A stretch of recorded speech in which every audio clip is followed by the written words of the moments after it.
bioactifs pour la plante et leurs intérêts pour l'homme. Pardon?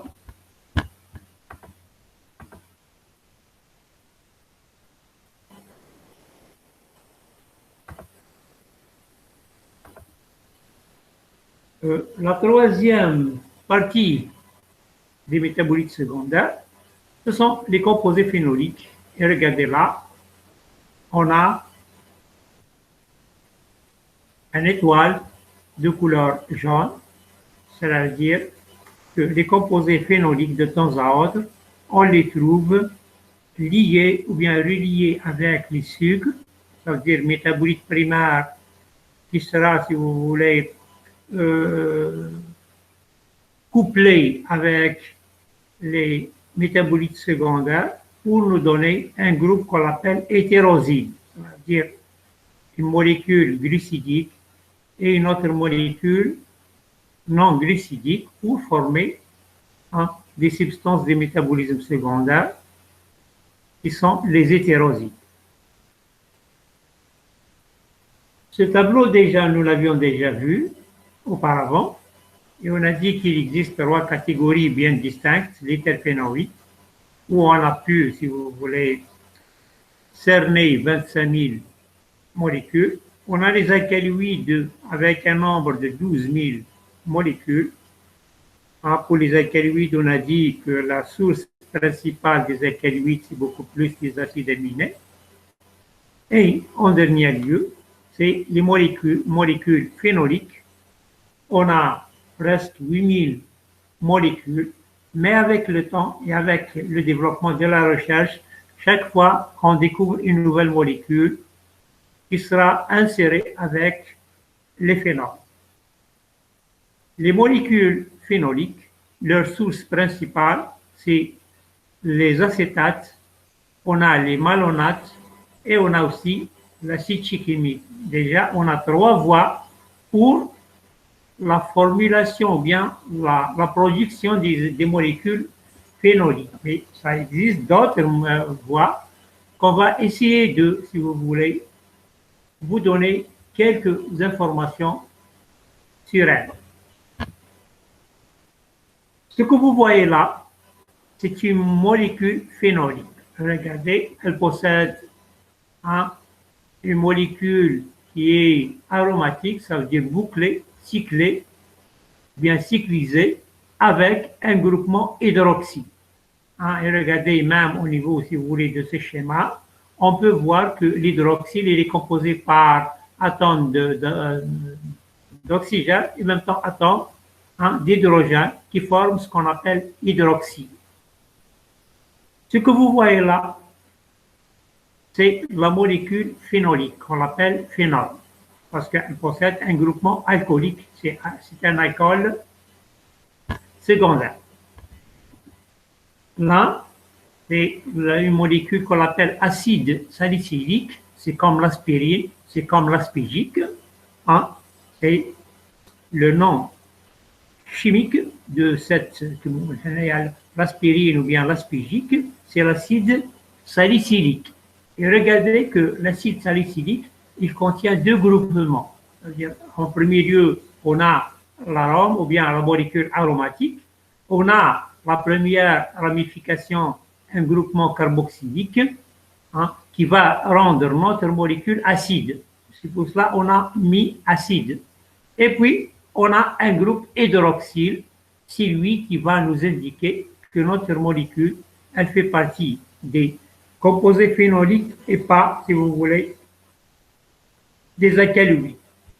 Soit on l'appelle acide salicylique ou bien on l'appelle acide de hydroxy, ça veut dire on parle de l'atome de carbone numéro 2 qui est lié avec un hydroxyle. Et le terme benzoïque, ça veut dire on parle beaucoup plus de la molécule benzénique, celle-là, c'est la molécule aromatique. Dans la nature, on peut trouver plusieurs types, si vous voulez, de phénols. Regardez là, cette molécule, elle contient 2 groupements hydroxyles. C'est pour cela qu'on a changé l'appellation. Regardez, on a prononcé le terme hydro, ça vient du terme hydroxyde, quinone, hydroquinone, hydroquinone, ça veut dire que ce sont des phénols. Aussi, on peut obtenir d'autres molécules qu'on les appelle acides parce qu'elles possèdent un groupement carboxylé, c'est OOH, para-hydroxybenzoïque. Para, ça veut dire que l'orientation de l'hydroxyde, elle est dans l'emplacement, si vous voulez, linéaire par rapport à la molécule carboxylique, ça veut dire elle n'est pas ortho, elle n'est pas méta, elle est para, ça veut dire elle forme ce qu'on appelle un angle de 180 degrés. Soit on l'appelle acide para-hydroxybenzoïque, ou bien on l'appelle acide 4-hydroxy. Ça veut dire que le groupement hydroxy, il est installé au niveau de l'atome de carbone numéro 4. Et benzoïque vient du terme benzène, ça veut dire c'est l'arôme ou bien la molécule aromatique qui existe en milieu avec ces atomes de carbone. Ce que vous voyez là, c'est une seule molécule, c'est l'alinine. Hein? C'est l'alinine, en anglais on l'appelle lignin, ça veut dire c'est une molécule avec un poids moléculaire très élevé, condensé, utilisé par les plantes pour former la membrane externe et en même temps pour former les vaisseaux conducteurs. Et cette matière, la lignine, elle est très dure, elle est très étanche, elle est imperméable pour l'eau et, si vous voulez, les autres solutions. Et les seuls qui peuvent former la lignine, c'est beaucoup plus, hein, ce sont les plantes. Et la lignine, elle fait partie des composés phénoliques. Et regardez, là, on peut voir la présence, si vous voulez, des composés phénoliques. Hein, c'est beaucoup plus l'arôme, ou bien, si vous voulez, la molécule aromatique avec les groupements hydroxyde, et en même temps, on trouve toujours la présence, si vous voulez, des groupements carboxylés qui seront, si vous voulez, être utilisés pour la liaison entre plusieurs molécules. Maintenant, on vous a donné des flashs, ou bien des informations, et on vous dit, vous êtes censé de définir les molécules phénoliques ou bien les composés phénoliques. La première des choses, vous dites molécules phénoliques, ce sont des substances phénoliques, ce sont des composés aromatiques. Ou bien, vous dites que les molécules phénoliques sont des composés, regardez, la première des choses sont des composés qui contiennent un groupe phénol. Le groupe phénol, c'est le cycle qui est bouclé avec 6 atomes de carbone. C'est-à-dire que c'est un anneau aromatique avec un groupe hydroxyle. Le groupe hydroxyle, c'est le EH. Les composés aromatiques sont typiques des plantes terrestres vasculaires. Quand vous trouvez cette définition, cela veut dire que les plantes terrestres vasculaires sont responsables de la formation de la majorité des composés aromatiques. Mais ça existe quelques plantes qui poussent dans de l'eau et peuvent synthétiser les composés aromatiques. Le contenu en composés phénoliques est minimal chez les algues. Regardez là, ça veut dire que même les algues, ça veut dire les plantes qui poussent dans de l'eau, que ce soit l'eau douce ou bien l'eau saumâtre ou bien l'eau salée, peuvent synthétiser des composés phénoliques, mais leur quantité, elle est vraiment minime. Le nombre élevé, si vous voulez, des composés phénoliques, cette vaste famille des composés aromatiques ou bien phénoliques, regroupe des composés non azotés. C'est-à-dire que les phénols ne contiennent pas un groupement azoté présentant au niveau du cycle aromatique, comme l'exemple, si vous voulez, des alcaloïdes. Le plus souvent, sont des composés solubles dans de l'eau et présents sous de forme de glycoconjugués. C'est-à-dire que Les composés phénoliques, on peut les récupérer par le biais de l'eau. Exemple type, lorsque vous préparez une tisane de carcadé ou une tisane des fleurs d'une plante, les fleurs de la rose, par la suite, vous récupérez, si vous voulez, la couleur de l'eau, elle sera, si vous voulez, complètement changée, soit en rouge, soit en jaune, soit en marron. Cela veut dire qu'on a récupéré, si vous voulez, les composés aromatiques par l'eau. Cela veut dire qu'ils sont hydrosolubles, donc de l'eau. L'exemple type, quand vous utilisez Swag, vous connaissez Swag, hein? Vous le mettiez dans de l'eau chaude, par la suite, il va libérer ce qu'on appelle l'éthanol. Ces composés phénoliques, soit on les trouve libres ou bien qui sont, si vous voulez, hein, combinés avec, regardez là, glyco vient du terme glucose, ou bien, si vous voulez, les sucres en général. C'est-à-dire, on les trouve combinés avec les sucres, hein, pour former ce qu'on appelle les hétérosides. Une autre définition, les composés phénoliques forment un très vaste ensemble de substances qu'il est difficile de les donner une définition simplifiée. C'est-à-dire, chaque personne peut donner une définition selon la molécule qui est devant lui. L'élément structural fondamental, mais on peut, si vous voulez, prendre en considération les éléments structuraux, hein, qui peuvent entrer dans la formation d'un composé aromatique. Parmi ces éléments, on a le noyau benzénique, ou bien, si vous voulez, la molécule aromatique, qui est bouclée, cyclisée. Et sur ce noyau benzénique, on trouve un groupement hydroxyle, le OH. Soit on le trouve, si vous voulez, libre, ou engagé dans une autre fonction. Ça dépend, si vous voulez, le OH, soit on le trouve libre, sous forme OH avec une seule liaison, ou bien il peut participer à la combinaison entre notre molécule avec d'autres molécules pour nous donner des nouveaux composés. Ces composés en général, pourquoi on se pose la question? Je vous ai dit, et je le répète 1000 fois, il faut toujours, parce que vous êtes des futurs chercheurs, des futurs docteurs, des futurs professeurs, il faut toujours se mettre à la place de la plante. Pourquoi la plante? Elle va synthétiser, hein, les molécules aromatiques ou bien, si vous voulez, les phénols. Pour quelle raison? La première des choses, regardez là, les composés sont biologiquement actifs au niveau de la plante, comme l'acide salicylique. L'acide salicylique, c'est, nous, on l'appelle l'aspégique, ou bien on l'appelle l'aspirine. Quand vous aurez des douleurs, la première des choses, on vous dit, prenez l'aspégique ou bien prenez l'aspirine. Ce mot aussi l'aspro. Pourquoi? Parce que la plante qui sécrète cette plante ou bien qui produit cette plante, on l'appelle le sol. Le sol, ça veut dire safsaf, safsaf. Safsaf, on la trouve beaucoup plus, elle pousse juste à côté de l'eau. Ça veut dire le système racinaire de cette plante, il est, si vous voulez, complètement immergé dans de l'eau.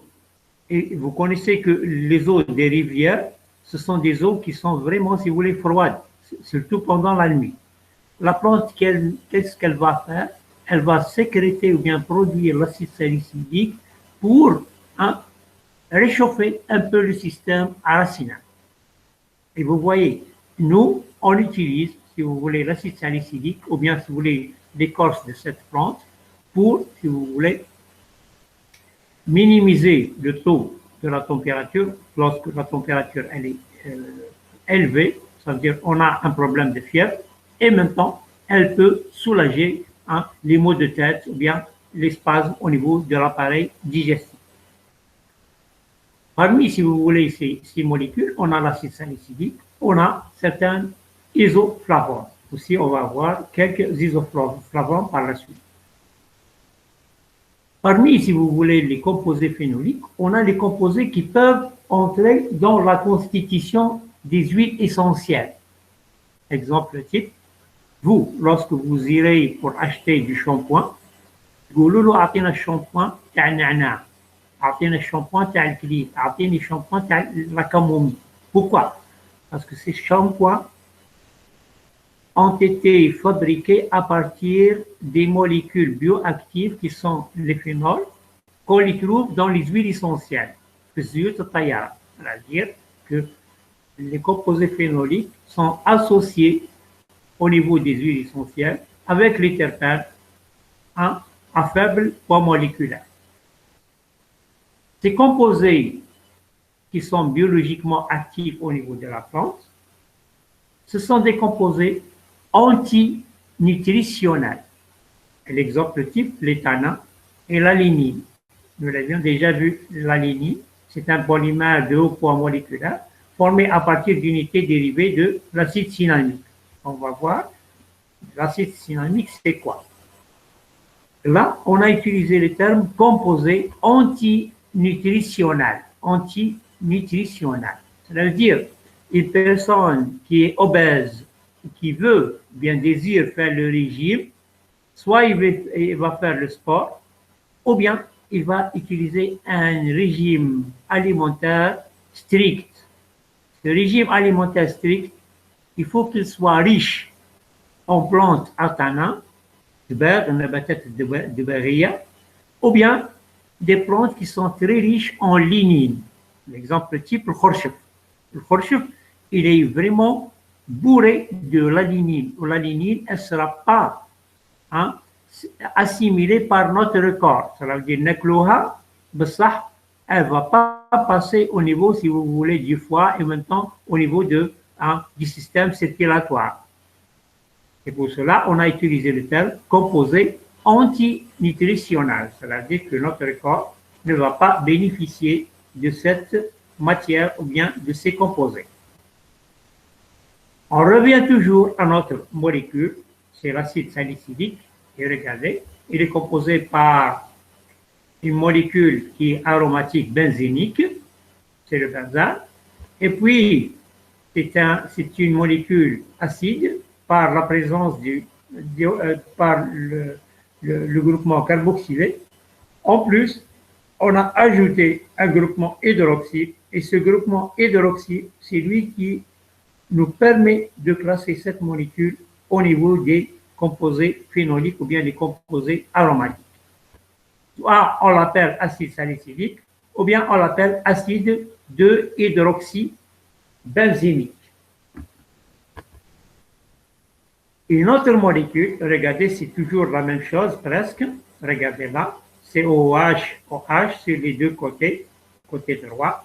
C'est la même chose là, mais on a ajouté au niveau là, à la base, on a pu ajouter un nouveau groupement. Regardez là, au niveau de l'atome de carbone numéro 5, on a ajouté une nouvelle molécule qui est linéaire, qu'on appelle propane. Et regardez, l'appellation de cette molécule, elle est complètement différente. On l'appelle carvacrol. Le carvacrol, c'est un composé de métabolisme secondaire qui est phénolique parce qu'il possède le groupement phénol là. En plus de ça, on le trouve dans les huiles essentielles beaucoup plus za'atar ou zaïtra. C'est-à-dire lorsque vous utilisez les tisanes de za'atar ou zaïtra, parmi les composés qu'on va, si vous voulez, les boire ou bien les consommer, on a une molécule phénolique qu'on appelle carvacrol. Et regardez là, ol, ça veut dire alcool. Ou bien on l'appelle simophénol. Simophénol. Ou bien on peut l'appeler aussi 2-méthyl, regardez là, 2-méthyl 5, 2-méthyl 5, propa 2-il phénol. 2-méthyl 5 propane 2-il phénol. Et regardez là, le nombre d'atomes de carbone, on parle beaucoup plus de celle-là.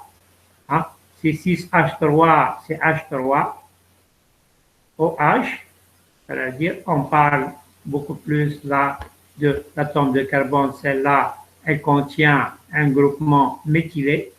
Et puis, on a une nouvelle molécule liée à la langue qui est composée par trois atomes de carbone et on l'appelle propane. C'est-à-dire on a méthane, on a éthane et on a propane. Propane, ça veut dire qu'ils sont composés par trois atomes de carbone. Et regardez, là, c'est trois H5. Cette molécule, c'est une molécule qu'on appelle phénol, ça veut dire alcool, monoterpénoïde ou bien monoterpénique.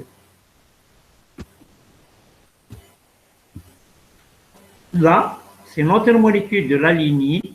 Hein, et regardez, elle est vraiment, si vous voulez, d'un point moléculaire très élevé. Et notre corps ne peut pas la dégrader. C'est une sorte de protection, ça veut dire la plante, elle se protège même contre les prédateurs.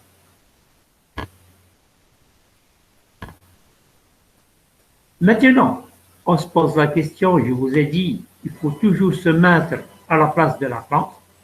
Pourquoi la plante synthétise ou bien produit des composés phénoliques? La première des choses, regardez là, c'est pour se défendre contre les pathogènes, c'est-à-dire contre les insectes, contre les animaux, contre pas mal, si vous voulez, d'ennemis, c'est-à-dire les bactéries, les virus, les champignons, et ainsi de suite. En plus de ça, la défense, c'est par la sécrétion, si vous voulez, des composés phénoliques. En plus de ça, ces molécules, ou bien la plante, elle peut synthétiser quelques molécules phénoliques qu'on les appelle molécules de dissociation alimentaire. Qu'est-ce que ça veut dire, dissociation alimentaire? Vous, de temps à autre, quand vous mangez des amandes, c'est-à-dire kabet kalous, de temps à autre, vous tombez sur des graines d'amandes, kalous, et vous mourrez en directement. Ça veut dire le goût amer, il est dû à la présence de quelques molécules phénoliques qu'on les appelle des molécules de dissociation alimentaire. Cela veut dire que c'est une technique, bien c'est une méthode de protection de la graine ou bien d'une partie de la plante.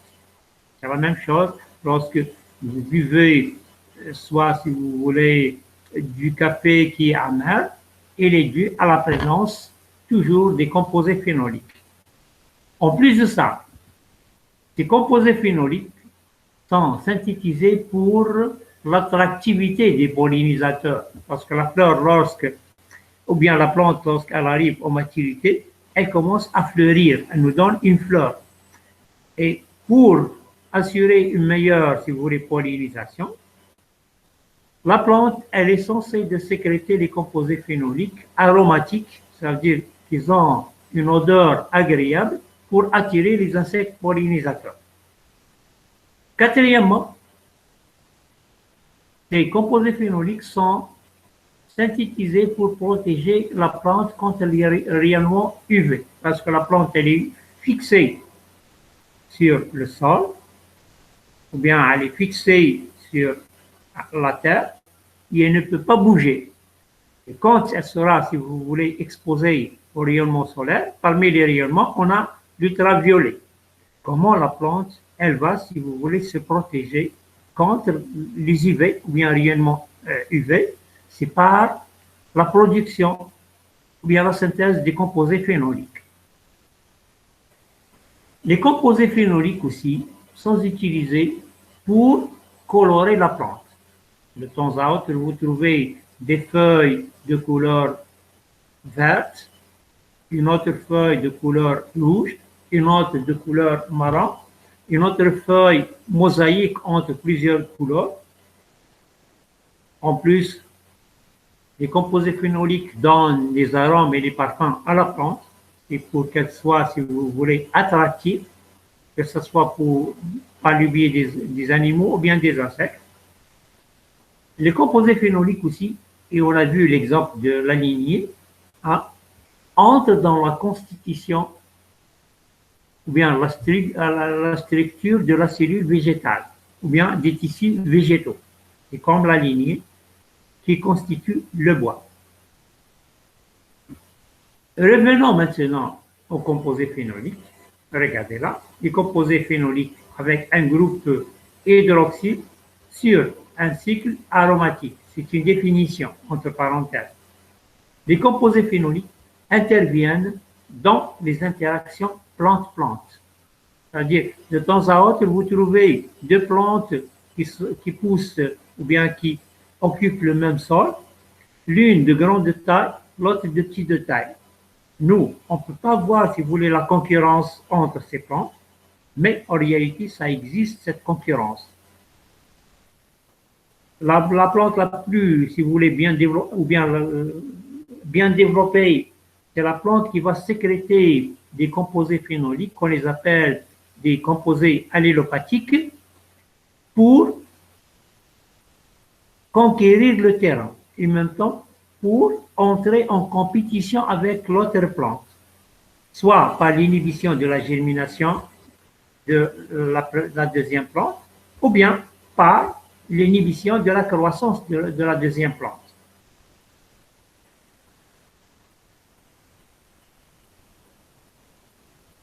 Au niveau des molécules phénoliques, ou bien si vous voulez les molécules aromatiques, on a des groupes ou bien des catégories.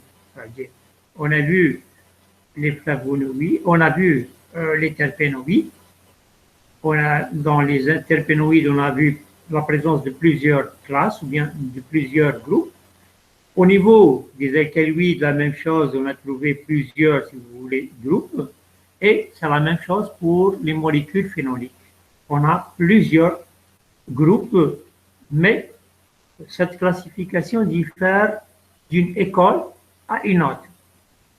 Parmi les écoles, ils classifient les molécules phénoliques en trois catégories bien distinctes. La première catégorie, c'est les lignines, qui ont un rôle structural. On a un deuxième groupe, c'est les lignales. Leur rôle, c'est la défense des pathogènes. Et maintenant, les lignales sont utilisées en tant qu'antioxydants. Troisième groupe, c'est les flavonoïdes. Parmi les flavonoïdes, on a ceux qui peuvent former les pigments, comme la chlorophylle, comme les carotènes, comme l'exanthine, comme les bidichromoprotéines, et ainsi de suite. On a plusieurs pigments, des pigments essentiels et des pigments accessoires. Les flavonoïdes aussi, dans les flavonoïdes, on a quelques substances qu'on les appelle substances de défense ou bien les produits de défense. On a aussi des flavonoïdes qu'on les appelle les molécules signales. C'est-à-dire, la plante, elle va les sécréter uniquement quand il y aura, si vous voulez, un dérangement au niveau de la plante elle-même ou bien au niveau du biotope de la plante. Soit la température, elle est élevée, ou bien, si vous voulez, l'humidité, elle est, si vous voulez, élevée, ou bien elle est minime. La plante, elle commence à produire des molécules qu'on les appelle les molécules signales. Maintenant, on a vu les catégories, si vous voulez, des composés phénoliques. On vous demande de quoi peut-on faire la synthèse des molécules phénoliques. Au niveau du laboratoire, si on essaie de faire la synthèse, ça va prendre beaucoup de temps, beaucoup de matériel, beaucoup de réactifs. Et au niveau de la plante, c'est une fraction de temps et votre molécule sera à votre disposition. Celle-là, on l'appelle la biosynthèse. C'est-à-dire, au niveau de la plante, on l'appelle biosynthèse. Mais au niveau du laboratoire, on l'appelle soit synthèse ou bien hémisynthèse. Pour la biosynthèse, bien la biogénèse des molécules phénoliques, on a aussi normalement plusieurs voies, mais pour l'enseignement pédagogique, on se base beaucoup plus sur deux voies essentielles. Deux voies biogénétiques qui conduisent à la formation des composés aromatiques. La première voie, Regardez là, c'est la voie de l'acétate. Regardez là, c'est H3COOH. Et H3COOH, c'est quoi? C'est l'acide acétique. Deux molécules d'acide acétique qui peuvent se combiner pour former ce qu'on appelle, nous, les composés aromatiques. Et regardez là, la voie de l'acétate, plusieurs unités d'acétate, c'est-à-dire on commence par 2 unités, se condensent pour conduire à des dérivés bêta-cétoniques. Bêta, le groupe cétonique, ça veut dire la présence d'un groupement O, c'est-à-dire une double liaison avec atome d'oxygène. Et puis, on a plusieurs unités d'acétate qui vont se condenser pour nous donner ce qu'on appelle, nous, la molécule aromatique ou bien la molécule cyclisée. Regardez là, on a deux molécules d'acide acétique ou bien d'acétate qui se combinent. La première va libérer le OH, la deuxième libère le H pour nous donner de l'eau, et la combinaison se réalise pour former une nouvelle molécule, normalement à 4 atomes de carbone. Regardez là, c'est H3CO, c'est H2COOH, ça veut dire la molécule elle est toujours acide. Et au niveau de cette molécule, par la suite, on peut ajouter d'autres molécules d'acétate pour former une nouvelle molécule qu'on appelle acide polybêta-cétonique. Et regardez que cette nouvelle molécule, elle commence à se boucler ou bien à se cycliser. Et puis, cette molécule, elle va se cycliser ou bien elle va se boucler avec la présence de plusieurs groupements cétoniques. Regardez, on a plusieurs groupements cétoniques. Et puis, ces groupements cétoniques seront oxydés pour nous donner les groupements hydroxyles qui sont le noyau ou bien l'élément essentiel pour la formation des composés phénoliques. On a la deuxième voie, c'est la voie de l'acétate. On a déjà parlé de ça. Et cette voie, d'un point de vue, si vous voulez, biosynthétique, la majorité, si vous voulez, des parties des composés aromatiques est constituée de la famille des phénylpropanoïdes. Regardez là. Ce que vous voyez là, l'acide cyanamique, il fait partie des phénylpropanoïdes et ces composés sont issus à partir d'un acide aminé. Regardez là, on a un acide aminé que nous l'avions déjà vu au niveau de la biosynthèse, bien la biogénèse des alcalides. On a vu phénylalanine. Regardez là, on a le groupement phénylé avec le groupement acide aminé qu'on appelle alanine. Hein? CH3, CH2, COH. Par le biais d'une enzyme qui existe au niveau de la plante, qu'on appelle PAL, phénylalanine ammonia liase. Et regardez là, le nom, phénylalanine, c'est-à-dire on parle de notre molécule. Ammonia, ça veut dire là, on parle de l'élimination du groupement aminé. Liase, ça veut dire c'est la dégradation ou bien l'élimination.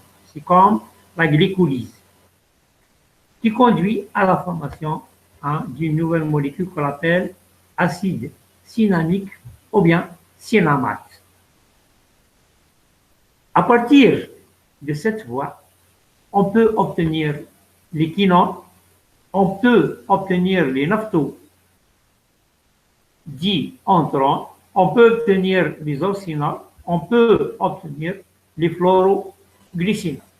Et la majorité de ces molécules, ce sont des molécules d'une grande importance thérapeutique pour l'homme et d'une grande importance de défense au niveau de la plante. Là, on a quelques composés phénoliques. La première, on commence par celle de couleur rouge qui est en milieu. Regardez, elle possède deux groupements cétoniques. 1, 4 benzoquinone. On parle beaucoup plus le terme ONE à la fin, ça veut dire que ce sont des quinones. c'est-à-dire qu'il possède deux groupements cétoniques. 1,4 benzoquinone. Benzo vient du terme benzène. Pour la deuxième, du côté gauche, regardez là, on a deux molécules qui sont combinées. C'est 1,4 benzoquinone, c'est celle-là, 1,4 benzoquinone, qui est combinée avec un groupement aromatique, hein, et on change l'appellation de notre molécule. Au lieu d'utiliser benzoquinone, regardez, 1,4 naphtoquinone, para-naphtoquinone. Soit on l'appelle 1,4 naphtoquinone, ou bien on l'appelle para-naphtoquinone. Pourquoi on a utilisé le terme para? Parce que c'est l'emplacement, si vous voulez, du groupement là, cétonique. Il est en position para, parce qu'on a ortho, on a méta, ortho et para. C'est-à-dire la position des groupements cétoniques forme un angle de 180 degrés.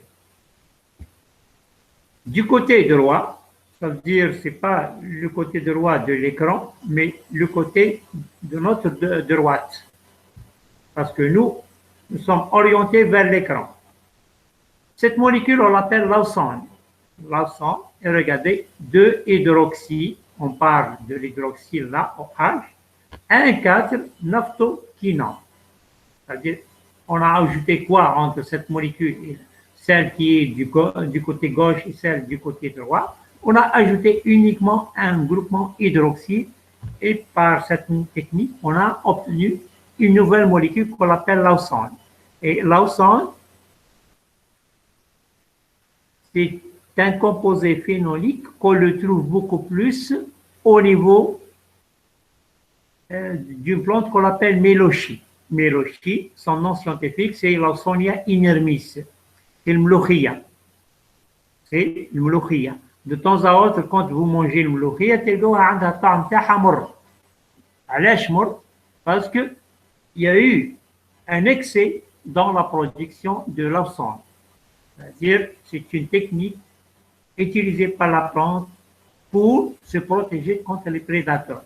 Elle a un goût ou bien le problème d'amertume. Là, au niveau de notre la biogénèse par la voie de l'acétate, on a commencé par la phénylalanine, c'est-à-dire acide aminé. Regardez là, l'acide aminé, hein, qu'on le trouve beaucoup plus en tant que métabolite primaire, par le biais d'une enzyme qu'on appelle phénylalanine ammoniadiase, ou bien le PAL, hein, on obtient l'acide cynamique. Et regardez, juste à côté, on a l'acide cynamique qui est dépourvu d'un groupement aminé. Et quand on obtient l'acide cynamique, c'est-à-dire on a passé du métabolisme primaire vers le métabolisme secondaire. À partir de l'acide cynamique, on peut obtenir plusieurs groupes de composés phénoliques. Parmi ces groupes, on a soit les esters de l'acide cynamique, ou bien les alcools, ou bien les aldéhydes, ou bien les dérivés de l'acide cynamique, ou bien les coumarines, ou bien les flavonoïdes, ou bien la lignine, et ainsi de suite. C'est-à-dire, on va voir toute une gamme, si vous voulez, des composés phénoliques qu'on les appelle les phénylpropanoïdes. Phényl vient du terme, c'est-à-dire c'est l'arôme qui est bouclé ou bien aromatisé avec la présence d'une chaîne composée normalement par 3 atomes de carbone qu'on appelle propane. Et quand on obtient, si vous voulez, plusieurs composés, on va utiliser pas le terme phénylpropane, on utilise le terme phénylpropanoïde. La deuxième voie de la synthèse des composés phénoliques, c'est la voie de l'acide chimique. Et regardez, on utilise le terme acide. Regardez au niveau de cette molécule, on a toujours un groupement acide ou bien un groupement carboxylique. Soit on l'appelle acide chimique ou bien on l'appelle chikimate. Au niveau de cette voie, quand on utilise, si vous voulez, cette voie de biosynthèse, on obtient plusieurs dérivés de phénylpropane que nous l'avions déjà vu. En plus des phénylpropanoïdes, on peut obtenir des composés aromatiques qui regroupent également des composés issus d'autres étapes de biosynthèse situées soit en amont de la synthèse des acides aminés aromatiques. Là, nous sommes toujours dans, si vous voulez, la voie de l'acide chimique. Et regardez là, on a la voie de l'acide chimique qui peuvent nous donner soit les phénylalanines, si la plante a besoin des alcaloïdes ou bien des acides aminés ou bien des vitamines. Hein, l'acide chimique peut nous donner les acides aminés responsables de la formation des protéines et responsables de la formation des alcaloïdes. Si la plante elle a besoin des composés phénoliques, hein, l'acide chimique va participer à la formation des composés aromatiques. Et regardez là, donc si vous voulez le paragraphe dessus, cette voie est très spécifique des végétaux et conduit à la synthèse de trois acides aminés essentiels suivants: tryptophane, phénylalanine et maintenant la tyrosine.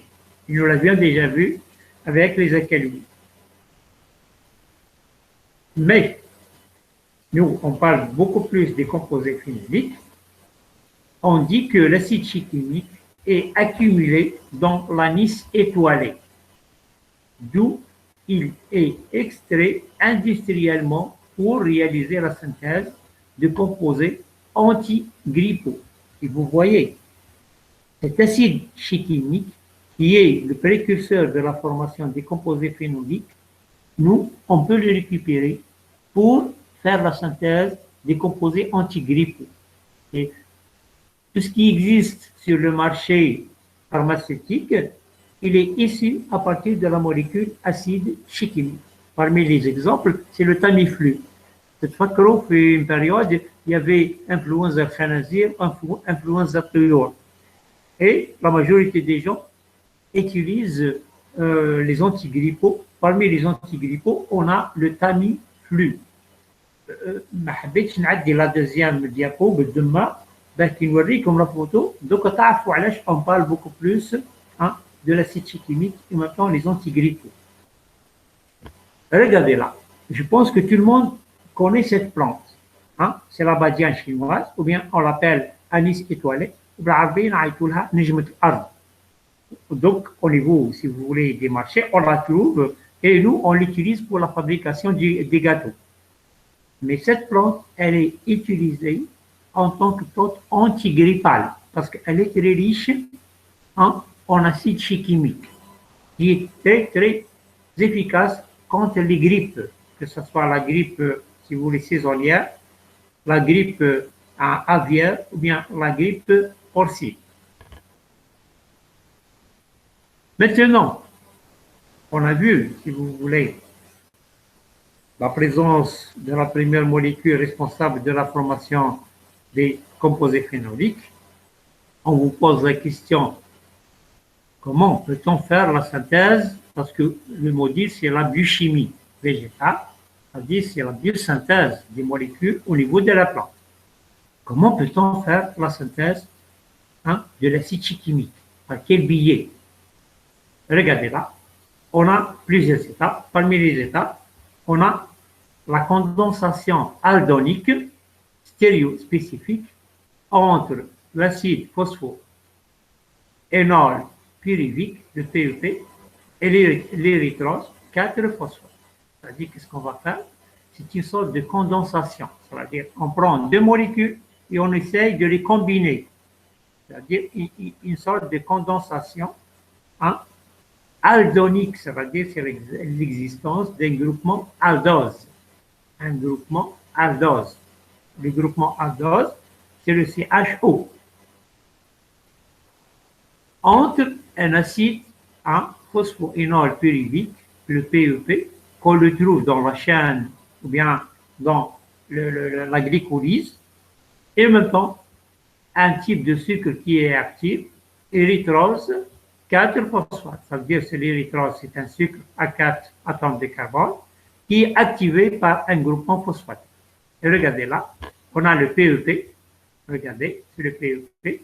On a le COH, CH, OP, TH2, c'est phosphoénol pyruvique, avec l'érythrose, regardez, composé par 4 atomes de carbone, pour obtenir une nouvelle molécule. Là, on a 1, 2, 3 atomes de carbone. Là, on a normalement 4 atomes de carbone. Normalement, notre molécule, elle sera composée par 7 atomes de carbone. Mais, dans notre cas, on va perdre un groupement. On va perdre un groupement. Là, c'est le OP. OP, ça veut dire l'atome de carbone qui est activé, elle sera, si vous voulez, libérée par la suite. Regardez là, c'est notre molécule, celle-là, elle commence par ce point de couleur foncée, de OH. Regardez. Et puis, on essaye de rapprocher le PEP, le phosphoénol pyruvique. Regardez là. Ah, on a toujours le groupement acide. Là. Et on a la double liaison. On va essayer de la perdre, la double liaison. Et l'atome de carbone, là, c'est H2. Elle va être combinée avec l'atome de carbone de l'érythrose. 4 phosphates. Et de ce fait, on a déjà commencé à boucler notre cycle. Cette molécule, cette nouvelle molécule, on l'appelle DAHP. DAHP. Faites très attention parce qu'on a une autre molécule qu'on appelle DHAP. DHAP, ce n'est pas le DAHP. Et l'appellation DAHP, regardez, c'est un acide 3 désoxy acide 3 désoxy là, D-arabino. Arabino, c'est un sucre qu'on appelle l'arabinose à 6 atomes de carbone. Et pyrosonate, 7 phosphates. Ça veut dire que notre molécule, elle contient 7 atomes de carbone et pas 6. La deuxième étape, regardez là, au niveau du DAHP, cette molécule, nous sommes obligés de la boucler parce qu'on a une double liaison avec le groupement oxygène là. Ça veut dire que c'est un cétone. Nous sommes obligés d'éliminer cette double liaison. Et regardez, c'est la deuxième étape. Ça veut dire le DAHP, hein, il sera cyclisé pour nous donner une nouvelle molécule qu'on appelle 3-déhydroquinate. Et regardez, on a éliminé la double liaison avec le groupement cétonique. Et maintenant, on a éliminé le groupement phosphaté, là, pour obtenir une nouvelle molécule ayant des groupements hydroxyde, avec toujours un groupement carboxyle. On l'appelle 3-déhydroquinate, ou bien acide 3-déhydroquinine. Puis, cette molécule, regardez là, entre cette molécule et celle-là, il y a une différence qui repose beaucoup plus au niveau, beaucoup plus le groupement, si vous voulez, carboxylé. Hein, on va éliminer le groupement hydroxyle et de ce fait, on obtient une nouvelle molécule qu'on appelle 3-déhydrochiquimate. 3-déhydrochiquimate. Ça veut dire qu'au niveau de cette molécule, on a un groupement cétonique qui est toujours, si vous voulez, hein, là, à double liaison. On essaye d'éliminer la double liaison par l'ajout, si vous voulez, des protons, c'est-à-dire le H+, soit par le NADPHH+, ou bien par le NADHH+, et on obtient notre molécule qu'on appelle acide chiquimique. Maintenant, on a obtenu notre molécule d'acide chiquimique. Une personne va vous poser la question, comment cet acide chimique peut conduire à la formation des composés aromatiques dérivés phénol ou bien phénylpropane? Comment elle va faire, ça veut dire notre molécule d'acide chimique, comment elle va participer à la formation de l'ensemble des composés phénylpropanoïdes. Regardez là, on a l'acide chimique et on a juste à côté acide énol pyruvique. L'acide énol pyruvique, on peut l'obtenir à partir de la dégradation des molécules de glycol et à son extrémité. Avant d'arriver à l'acide pyruvique, juste dans la chair, on trouve l'acide énol pyruvique. Regardez là, c'est le CHO, CH2, COH. Là, on essaye de faire la combinaison toujours entre l'acide chimique et avec une nouvelle molécule qu'on appelle acide énol pyruvique. C'est-à-dire, pour faire la combinaison, on est obligé d'utiliser des enzymes, plus au niveau, si vous voulez, de la plante. Et regardez là, on va combiner, la combinaison ou bien la liaison se réalise entre le groupement OH de l'acide chimique avec le groupement OH de l'acide énol pyruvique. Et regardez là, on va éliminer un groupement d'eau. OH de l'acide énol pyruvique et le H ou bien le proton à partir de l'acide chimique, on va éliminer une molécule d'eau et puis on obtient une nouvelle molécule, regardez là, avec la liaison d'oxygène. Cette molécule, regardez là, cette molécule va suivre le chemin pour nous donner une nouvelle molécule qu'on appelle acide chorismique. Par quel biais? C'est par l'élimination du groupement hydroxyle. Là, c'est le groupement hydroxyle sera éliminé. L'acide chorismique, c'est une molécule qui n'est pas, si vous voulez, stable. Elle est excitée. Elle va se transformer en une nouvelle molécule qu'on appelle acide préphénique. Regardez, comparez notre molécule avec celle de la base. On a toujours le groupement OH là, hydroxyle. On a le groupement carboxylé là qui va s'orienter vers le côté gauche de l'écran, ou bien gauche de vous-même. Et puis, on a le déplacement, si vous voulez, du groupement là. C'est l'acide pyruvique va se déplacer et s'installer au niveau de l'atome de carbone numéro 1. Là. Regardez là.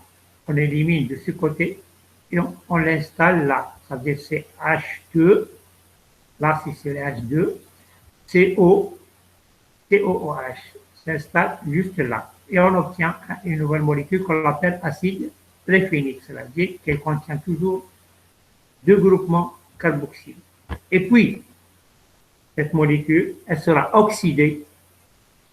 On oxyde cette molécule par le biais de plusieurs réactifs pour l'élimination. Normalement, ce n'est pas le carboxyle, si vous voulez, de l'acide pyruvique, mais le carboxyle, là, qui est tout seul.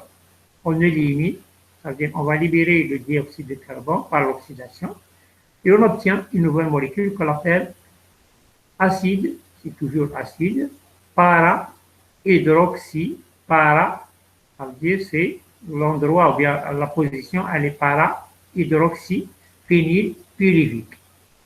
Cette molécule, c'est elle qui va nous donner l'acide cynamique. Et l'acide cynamique, on le trouve chez plusieurs plantes. À partir de l'acide cynamique, on peut obtenir les autres dérivés des composés phénoliques. Autrement dit, parce que là, on parle beaucoup plus de l'acide chimique, il est issu de l'érythrose 4-phosphate avec la combinaison de phosphate énol pyruvate. Regardez là, qui nous donne l'acide chimique. Et à partir de l'acide chimique, soit on suit le chemin de la phénylalanine pour former l'acide cynamique, responsable de la formation du coumarin, responsable de la formation du flavonoïde, des tanins condensés, responsable de la formation de l'alanine.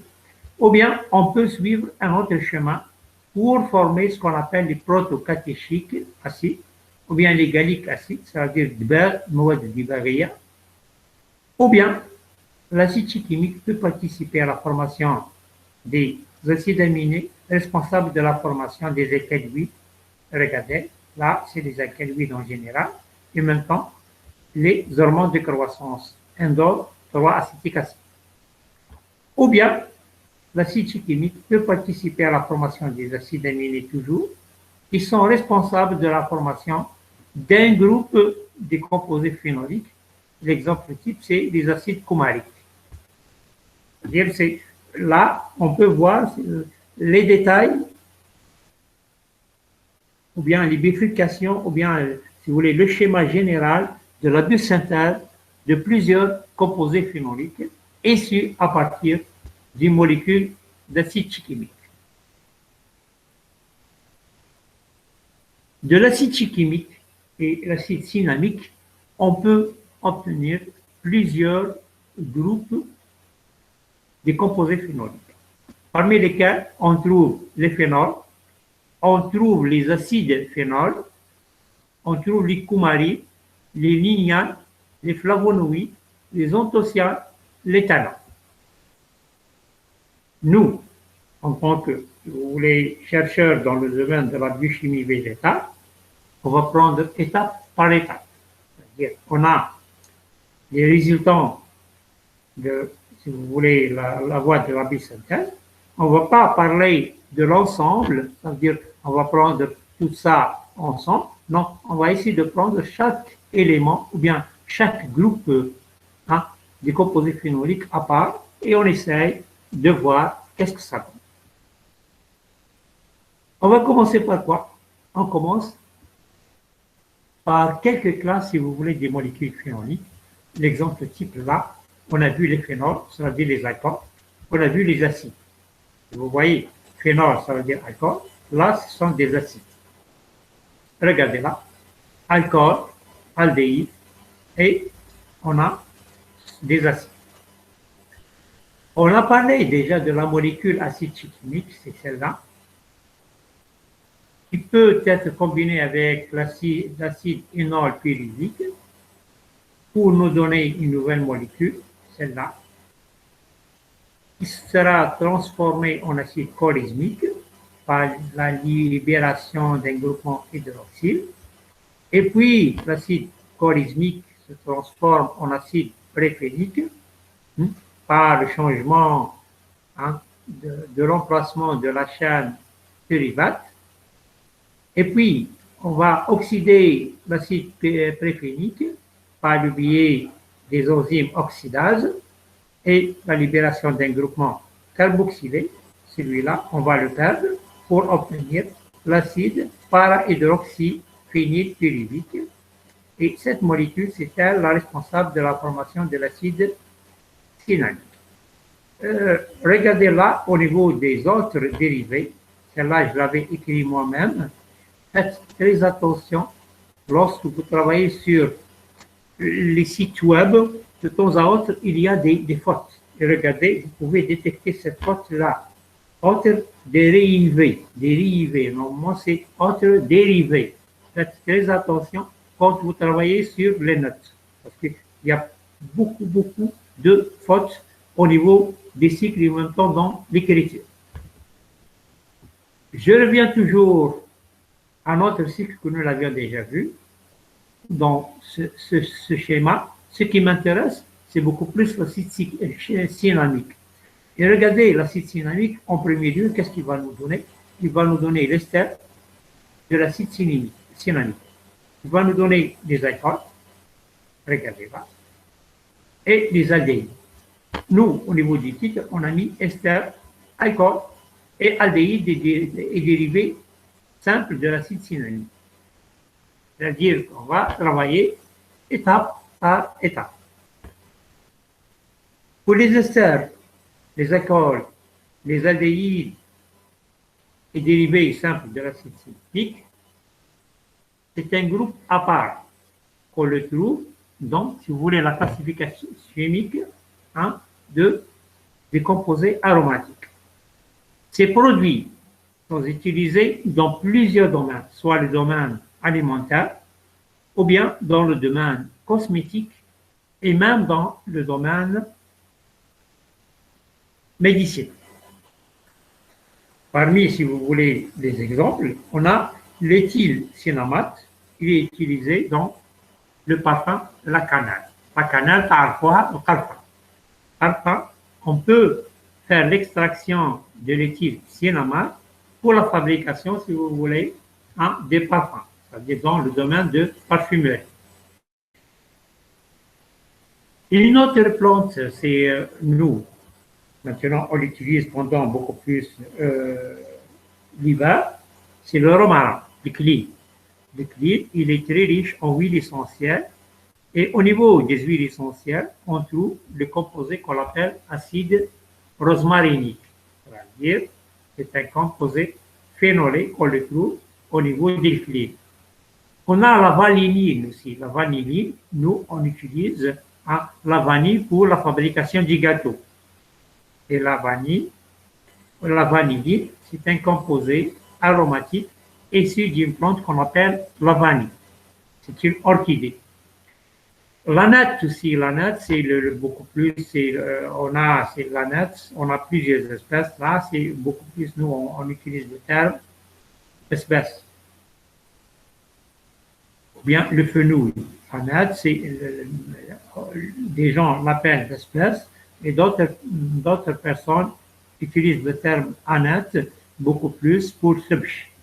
Tebch, c'est une plante spontanée. On appelle tebch ou bien on appelle shbet. Cette plante, elle est très riche en huiles essentielles. Et parmi les huiles essentielles, on va trouver des alcools qu'on les appelle anétols. Au niveau d'une autre plante qu'on appelle le clou du girofle. Le clou du girofle, vous le connaissez,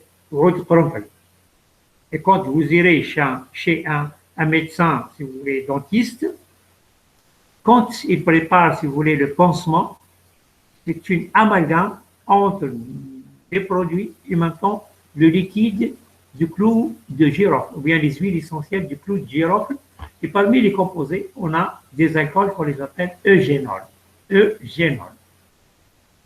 Ces composés ont plusieurs intérêts pour la plante et maintenant, nous, on peut les utiliser en tant que, si vous voulez, des antimicrobiens, des substances antimicrobiennes ou bien antiseptiques. Là, on peut voir la présence d'une photo bien de la Corse et maintenant la poudre de la cannelle. La cannelle, elle est utilisée à plusieurs fins. Et même les graines de la cannelle, on peut les utiliser pour le traitement de plusieurs maladies. On a aussi, c'est le romarin, Rosmarinus officinalis, qui est responsable de la sécrétion des huiles essentielles. Et parmi les composés des huiles essentielles, on a l'acide rosmarinique. Là, on a le Syzygium aromatica, c'est le clou de girofle, et il a un autre nom, Eugenia caryophyllata. Et au niveau de celle-là, c'est le bouton avant la floraison qu'on peut l'utiliser pour faire l'extraction des principes actifs ou bien des huiles essentielles. Là, c'est Coumarouna odorata, qui est une autre plante, qui contient beaucoup plus des composés aromatiques du groupe coumarine et pas des huiles essentielles. Et regardez là, ce n'est pas des acides, ce n'est pas des alcools. Cette plante, elle possède des feuilles de grande taille, avec des fleurs qu'on y trouve en Corinde. Et regardez, les fleurs peuvent sécréter ces composés qui sont bénéfiques pour la plante en premier lieu et bénéfiques pour l'homme. On les appelle les coumaris. Les coumaris, regardez là, tirent leur nom du terme coumarou, nom vernaculaire de la fleur tonka. C'est-à-dire coumarou est un nom vernaculaire vulgaire d'une plante qu'on appelle Dipteryx odorata. Regardez déjà l'appellation odorata, c'est-à-dire elle peut nous donner, si vous voulez, une odeur. Et cette bien ce composé du coumarin ont été isolés en premier lieu hein, en 1820, c'est-à-dire pendant pendant le début du XVIIIe siècle. Les coumarines, ce sont des composés. Regardez là, la coumarine, c'est une molécule hein, qui est cyclée au niveau de l'atome de carbone numéro 3, dérivé du groupement synamique. En général, les coumarines, quand est-ce que la plante commence à les synthétiser ou bien à les produire, quand la plante elle sera attaquée par, si vous voulez, un pathogène, soit par les insectes, soit par les micro-organismes, soit par les champignons, soit par les animaux. Elle commence à se manifester par la production des coumarines et je vous ai dit que les coumarines en général donnent un goût un peu, si vous voulez, amer. Et regardez là, au niveau, si vous voulez, hein, quand un insecte dévore ou bien mange une partie de la feuille, c'est-à-dire les tissus internes seront exposés au rayonnement solaire, c'est-à-dire à la lumière. L'acide chimique se transforme en des orthocumalates, c'est-à-dire que l'acide chimique se combine avec une molécule de glucose, regardez là, le GLC, c'est une molécule de glucose, et puis il commence à boucler le cycle pour former la molécule coumarinique composée par deux arômes. Regardez là, la lumière qui va intervenir pour nous donner une molécule de coumarine. Et on parle là des coumarines pour les dérivés du noyau de base, qui est la coumarine. Mais il existe d'autres types, si vous voulez, de coumarine, on va voir quelques exemples par la suite. Et là, on parle de plusieurs coumarines ayant des propriétés bactériostatiques, c'est-à-dire la plante elle va produire ces molécules pour stopper le développement des bactéries.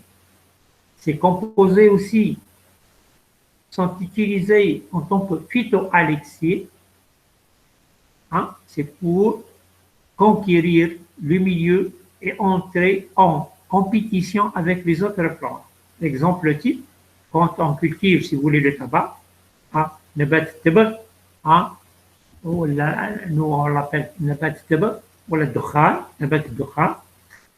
Quand la plante elle commence à se développer, elle va sécréter les composés phénoliques du groupe coumarine, qu'on les appelle scopolétines, qui vont s'accumuler chez le tabac au cours de la réaction hypersensible.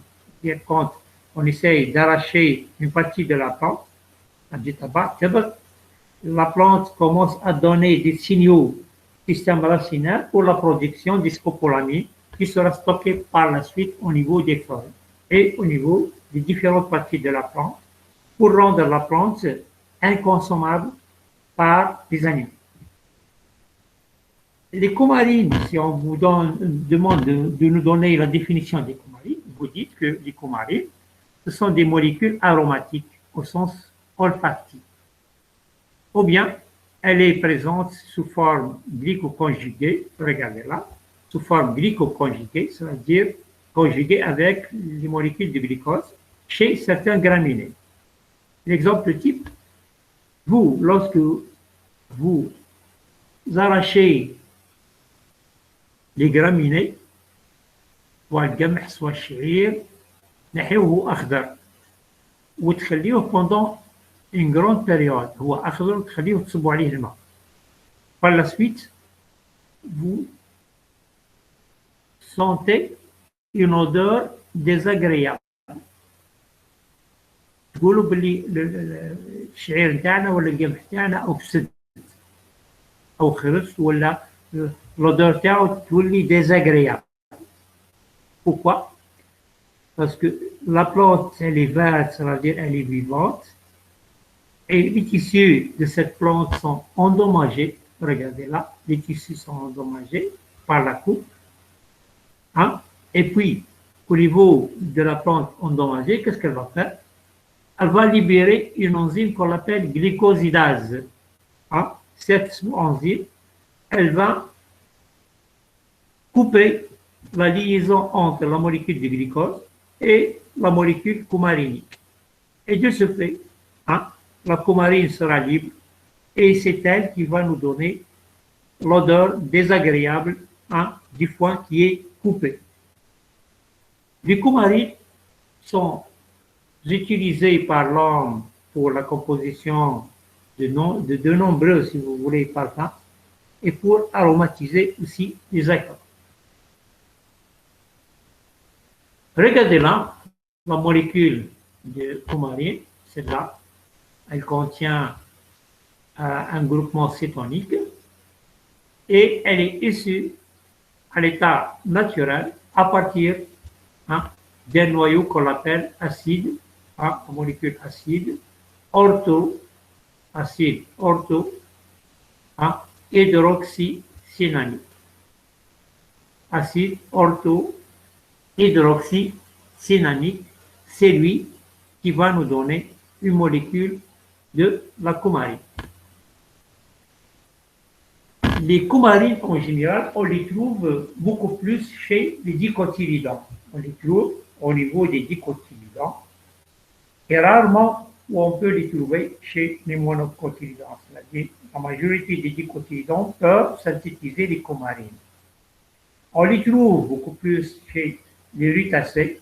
Les rutacées, c'est comme l'exemple type, c'est les orangers. Chez le caras.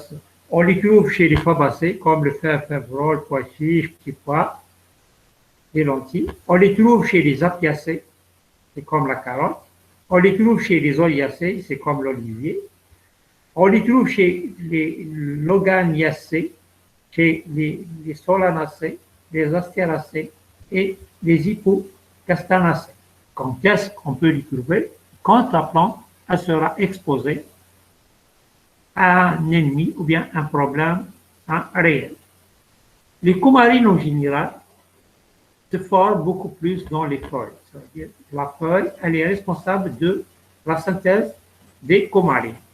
Et puis, ces coumarines vont être véhiculées par la sève élaborée et vont s'accumuler beaucoup plus dans le système racinaire et en même temps dans les écorces de la plante.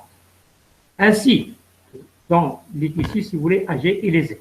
C'est-à-dire on les trouve au niveau du système racinaire, on les trouve au niveau de l'écorce de la plante, et maintenant dans les tissus qui sont âgés ou bien qui sont endommagés par, si vous voulez, une blessure, soit elle est due à, si vous voulez, l'attaque par les insectes, à l'attaque par les animaux herbivores, ou bien par l'homme. Pour les coumarines, je vous ai dit déjà que dans le groupe des coumarines, on a plusieurs, si vous voulez, composés, bien plusieurs molécules. On a une diversité extraordinaire des coumarines.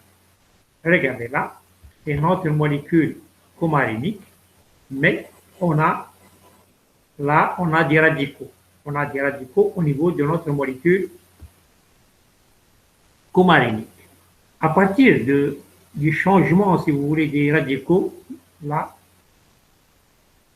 on peut obtenir des nouvelles molécules coumariniques et on peut les appeler ou bien attribuer un nom adéquat à chaque molécule. En premier lieu, on a les coumarines qui sont simples, sont les plus répandus dans le règne végétal et possèdent des substitutions. On a le OH, on a aussi le groupement méthylé, là, le groupement hydroxyle ou bien le groupement méthylé. Au niveau de l'atome de carbone 6 et maintenant l'atome de carbone 7. C'est-à-dire 6, soit on trouve le OH ou bien on trouve OCH3. Au niveau de l'atome de carbone 7, soit on trouve le OH, un groupement hydroxyle, ou bien on trouve un groupement méthylé. Et regardez par la suite, c'est-à-dire on a cette molécule, qu'est-ce qu'on va ajouter? On va ajouter ce qu'on appelle les génies. Regardez là, au niveau R1, R2, R3, ou bien on peut les appeler au niveau de l'atome de carbone numéro 6 pour le R1, l'atome de carbone numéro 7 pour le R2, ou bien l'atome de carbone numéro 8 au niveau de, on l'appelle R3. Et regardez, quand on change le terme R, ça veut dire c'est le radical. Soit on le trouve sous forme proton, ou bien hydroxyde, ou bien sous forme méthylée. Regardez là. Si on met le H, le proton, au niveau de l'atome de carbone R, là, c'est numéro 6, et le H au niveau du 7, et le H au niveau du 8, on obtient une molécule qu'on appelle embelliférone. Embelliférone. Cette molécule, elle est produite beaucoup plus par les ombellifères, comme la carotte. Si on change le groupement, si vous voulez, H par un groupement OH au niveau du R1, et on maintient toujours les deux groupements sur R2 et R3, on a obtenu une nouvelle molécule qu'on appelle esqueletor. En plus, au niveau toujours le R1, je change, au lieu d'avoir le proton ou bien, si vous voulez, l'hydroxyde, je vais le changer avec un groupement méthylé. J'obtiens une nouvelle molécule copoléton.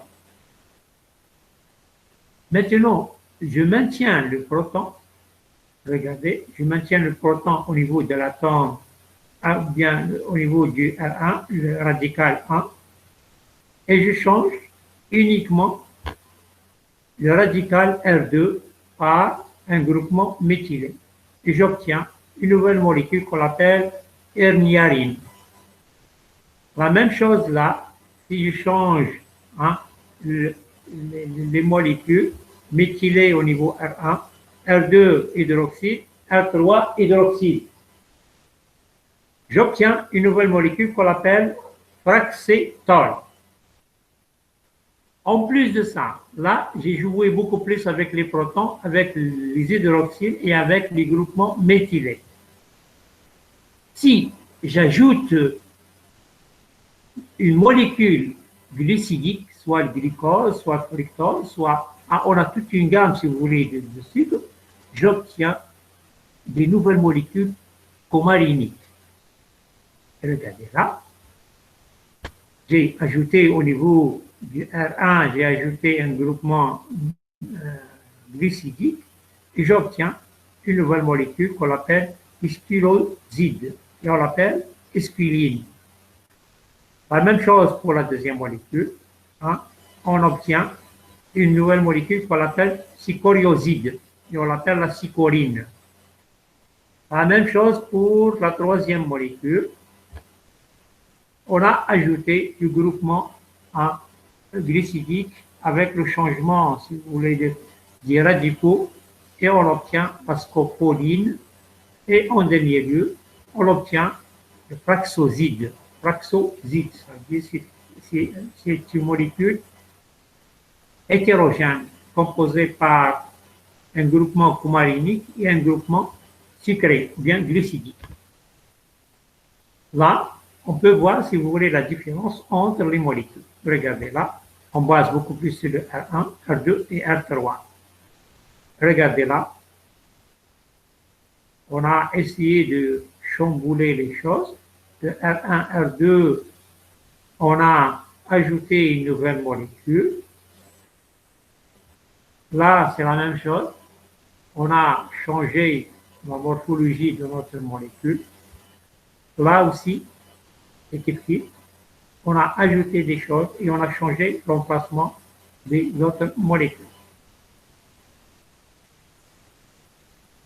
Quand on essaye de rajouter d'autres molécules à la molécule mère, on obtient des coumarines complexes. Parce qu'on a parlé des coumarines simples, où on peut ajouter les protons, on peut ajouter, regardez là, on peut ajouter les protons, on peut ajouter les groupements méthylés, on peut ajouter l'hydroxyle, ou bien des sucres, Mais quand on ajoute un groupement qui n'est pas, si vous voulez, sucré, qui n'est pas méthylé, on obtient des nouvelles molécules qu'on les appelle des coumarines complexes. Et regardez là, on distingue plusieurs types, si vous voulez, de coumarines complexes. On a les furocoumarines, qu'on les appelle furanocoumarines, ou bien 6-7 furocoumarines au niveau de cette molécule. Regardez, on a ajouté cette partie. Hein? Et on peut obtenir plusieurs composés. On a soralin, on a xanthotoxine, on a bergaptane, on a impératorine. C'est-à-dire, on joue beaucoup plus sur les radicaux R1 et R2 par l'addition soit du proton, ou bien des groupements méthylés, ou bien toute une chaîne latérale. Et de ce fait, on obtient des milliers et des milliers de composés. À partir de furocoumarines, qu'on appelle 6-7 furocoumarines, ou bien 7-8 furocoumarines, on peut obtenir d'autres, c'est-à-dire on a changé l'emplacement là, et on obtient de nouvelles molécules. On a aussi les sucres pyranoses, pyranocoumarines. Hein? Les sucres pyranoses, regardez, composés par 6 atomes de carbone.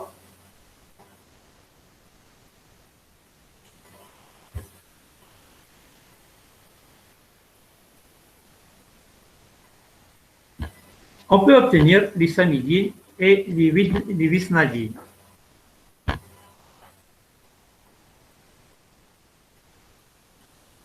Pour obtenir, si vous voulez, les coumarines, on a parlé de ça déjà.